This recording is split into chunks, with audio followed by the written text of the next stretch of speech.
तो दोस्तों इंस्टाग्राम के मैसेज का रिंगटोन ऑन कैसे करना है इस वीडियो में आपको स्टेप बाय स्टेप गाइड करूंगा, तो वीडियो को ध्यान से देखना। तो यहाँ पे आपको इंस्टाग्राम को प्रेस होल्ड करके रखना है। इसके बाद आपको आई वाले बटन पे क्लिक करना है। इसके बाद आपको नोटिफिकेशन वाले ऑप्शन पे क्लिक करना है। अब यहाँ पे आपको ऑन करना है। इसके बाद आपको नीचे स्क्रॉल करना है।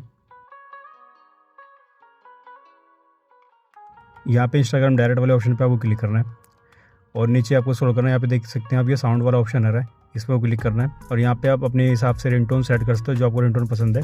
तो आपको जो भी मैसेज करेगा तो आपको वहाँ पे रिंगटोन सुनाई देगी। तो इसी तरीके से दोस्तों आप यहाँ पे इंस्टाग्राम के मैसेज रिंगटोन सेट कर सकते हो। बाकी आज की वीडियो में इतने। अगर वीडियो अच्छी लगी तो वीडियो को लाइक करो, चैनल को सब्सक्राइब करो। फिर मिलते हैं नेक्स्ट वीडियो में, तब तक के लिए टेक केयर, बाय बाय।